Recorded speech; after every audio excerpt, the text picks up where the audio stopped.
تم میں سے کوئی آسٹریلیا جائے، کوئی اور ہی کیا ہے، عالم ہے. میں نیو یارک میں کالج گیا تھا، پہلی دفعہ کیلیفورنیا گیا، وہ کوئی اور ہی عالم تھا نیو یارک سے ہٹ کے.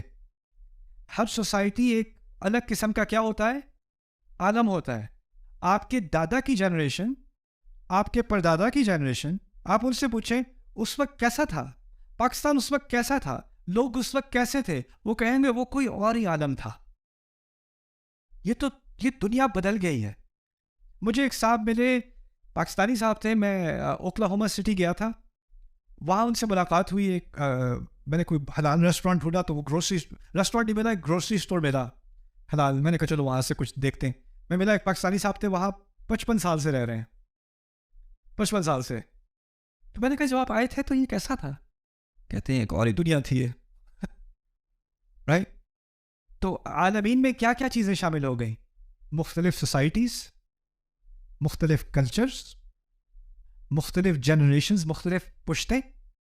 1000 سال پہلے دنیا کوئی اور چیز تھی، 3000 سال پہلے کوئی اور عالم تھا، 20,000 سال پہلے کوئی اور عالم تھا، آج سے 100 سال بعد کوئی اور عالم ہوگا.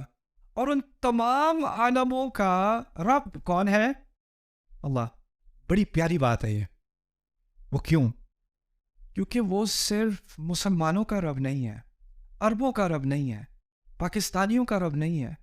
وہ ہندوؤں کا بھی رب ہے، وہ ایتھیسٹ کا بھی رب ہے، وہ امریکنز کا بھی رب ہے، وہ آسٹریلینز کا بھی رب ہے. اور ان سب کے ساتھ اس کا رشتہ کیا ہے؟ 5 چیزیں. ان کا مالک بھی ہے، ان کو تحفے بھی دیتا ہے، ان کا اقتدار بھی ان سب پر اقتدار بھی رکھتا ہے، ان سب کو قائم بھی کیے ہوئے. یہ ساری چیزیں جو میں نے بتائی تھی نا، اب آپ کا نظریہ بدل جاتا ہے ساری سوسائٹیز کے بارے میں دنیا کی.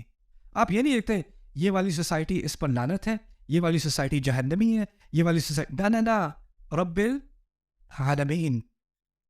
اور اگر مجھے اپنے رب کی نشانیاں دیکھنی ہے، اپنے رب کی عظمت دیکھنی ہے، تو اللہ تعالیٰ جس طرح کہتے ہیں نا، پہاڑ کو دیکھو، دریا کو دیکھو، اونٹ کو دیکھو.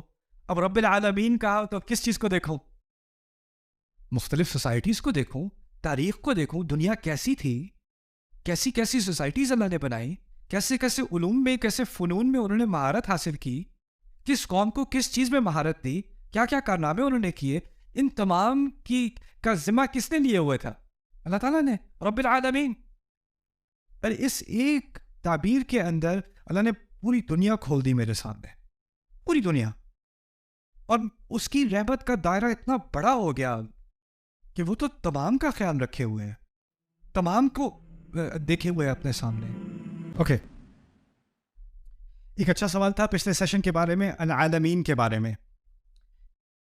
اس بات کی کیا دلیل ہے کہ العالمین جہانوں کے لیے نہیں، لوگوں کے لیے استعمال ہو رہا ہے؟ میں نے بیسکلی لوگوں کی بات کی تھی نا. قرآن نے کہا ایک اور مقام پر، تبارک الذی نزل الفرقان علی عبدہ لیکون للعالمین نذیرا.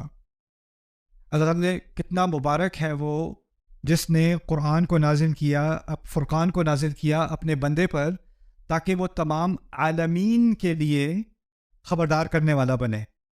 اگر آپ کہیں عالمین کا مطلب ہے آسمان، زمین، پہاڑ، ستارے، پہاڑوں کو خبرداری کی ضرورت ہے، آسمان کو خبردار کرنے کی ضرورت ہے. خبرداری کی، انذار کی ضرورت کسے ہوتی ہے؟ لوگوں کو ہوتی ہے نا. اولم ننہک عن العالمین، ایک رسول سے کہا گیا قرآن میں، ہم نے آپ کو عالمین سے منع نہیں کیا، یعنی آپ لوگوں کے چکر میں نہ پڑا کریں، ان کی باتوں میں عمل دخل نہ کریں، اپنی بات سے بات رکھیں، اپنے کام سے کام رکھیں. وہاں بھی العالمین کا ذکر کیا قرآن میں بار بار. العالمین لغت کے اعتبار سے اور قرآن کے اعتبار سے عالمین لوگوں کے لیے استعمال ہوتا ہے. اور اس کی اہمیت فاتحہ میں کیا ہے؟ فاتحہ کی میں بات ہو ہی نہیں رہی آسمان زمین کی اور اللہ تعالیٰ کی مخلوق کی.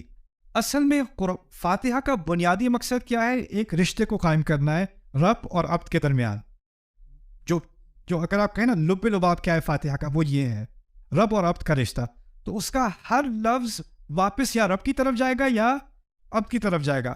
یہاں السماوات والارض کہا ہوتا تو عبد کی طرف بات نہ جاتی، کہیں اور چلی جاتی. لیکن العالمین کیا ہے تو اللہ تعالیٰ کے بندوں کی طرف واپس ہے یہ بات. یہ قرآن کے الفاظ کا ایک دقیق استعمال ہے. ہر لفظ کا ایک مقصد ہوتا ہے صورت کے اندر.